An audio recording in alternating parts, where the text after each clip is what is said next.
여러분 안녕하십니까?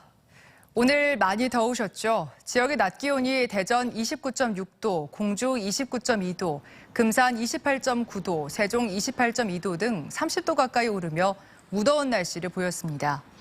대전 한밭수목원과 우월드에는 가족 단위 나들이 객들의 발길이 이어졌고 다음 달 개장을 앞둔 보령 대천해수욕장 등 도내 해수욕장에도 일찌감치 바닷가를 찾은 사람들이 이어졌습니다. 내일도 30도 안팎의 후덥지근한 날씨가 이어지겠고 충남 북부 서해안 등에는 새벽에 5에서 40mm의 소나기가 오겠습니다. 또 내일 제주도부터 장마가 시작돼 충청권은 24일에서 25일 무렵 이를 것으로 예상되며 장마 전선 북상에 따라 가뭄도 상당 부분 해소될 전망입니다. 21대 국회가 후반기 원구성을 놓고 갈등을 빚으면서 개점 휴업 상태지만 곧 의장단과 상임위 배정이 시작됩니다. 지역 현안 해결과 충청 정치력을 키우기 위해서는 지역 출신 의원들의 핵심 보직과 자리 배정이 관건인데요. 의장단을 장악했던 전반기와 달리 후반기에는 무게감이 떨어질 수 있다는 분석도 나오고 있습니다. 이선학 기자가 보도합니다. 여야가 국회 후반기 원구성을 놓고 첨예하게 대립하고 있지만 의원들의 후반기 상임위 배정 작업은 계속 진행되는 상황. 전반기 국회에서는 박병석 의장과 정진석 부의장 등 충청 의원들이 의장단을 장악하면서 지역 현안 해결에 보탬이 됐습니다. 하지만 후반기 국회는 무게감이 떨어질 수 있다는 우려가 많습니다. 상임위별로 힘을 발휘할 수 있는 위원장은 3선 이상 의원들이 맡게 되는데 전반기 위원장을 지냈던 국민의힘 김태흠 충남지사 당선인 자리에 4선의 홍문표 의원이 이어받을 수 있을지 관심입니다. 이 밖에 충청 출신 3선 이상으로 여당에선 4선의 이명수, 야당은 3선의 박범계 의원이 상임위원장을 노려볼 수 있습니다. 현재 지역 출신 핵심 당직자는 여당 정책위 의장인 성일종 의원이 유일한 상황. 대선과 지선 모두 국민의힘이 승리하면서 야당이 된 민주당 의원들이 지역 현안 해결에 어느 정도 협조할지도 지켜볼 부분입니다. 특히 대전과 세종은 시장이 여당으로 바뀌었지만 국회의원은 전원 야당 소속이어서 전반기 국회처럼 지방정부와 국회의 원활한 협조는 쉽지 않습니다.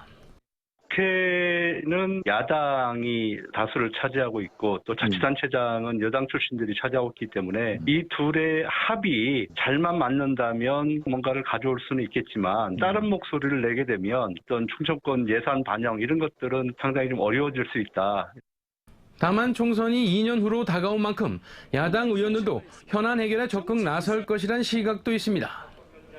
국회 후반기 일정을 시작하는 지역 국회의원들의 활동에 관심이 집중되고 있습니다. TJB 이선학입니다. 대전 서구 월평공원 갈마지구에 민간에서 공원을 조성하는 대신 나머지 일부 용지에 아파트를 짓는 민간 특례 사업과 관련해 사업 제안자와 대전시 사이 행정소송에서 대전시가 최종 승소했습니다. 대전시에 따르면 시는 장기 미집행 도시공원 일몰제를 1년 앞둔 2019년 7월 월평공원 갈마지구 특례 사업에 대해 취소 처분을 내렸습니다.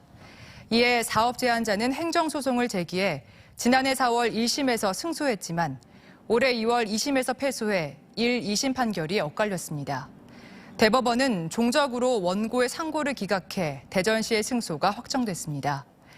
대전시는 공원을 보존하는 공익이 사익보다 크고 도시공원 일몰제 시행이 촉박한 시점에 공원 보존을 위한 시의 처분이 적합했음을 확인시켜준 판결이라고 밝혔습니다. 5년 전 단 한 명의 학생을 위한 학교가 문을 열어 화제가 됐던 보령시 녹도에 최근 병설 유치원까지 설치돼 화제입니다. 충남교육청은 지난 2006년 학생 수 감소로 폐교됐던 청파초등학교 녹도분교에 2017년 한 명의 입학생이 생기자 다시 학교 문을 열었고 현재 재학생이 4명으로 늘었다고 밝혔습니다. 또 최근에는 병설 유치원을 개교해 유치원생 4명이 재학 중으로 교사 3명이 이들의 학업을 돕고 있습니다. 충남교육청은 인근 고대도에도 한 명을 위한 학교인 청룡초등학교 고대학습장이 문을 열었다며 한 명의 학생이라도 교육을 포기하지 않겠다고 밝혔습니다.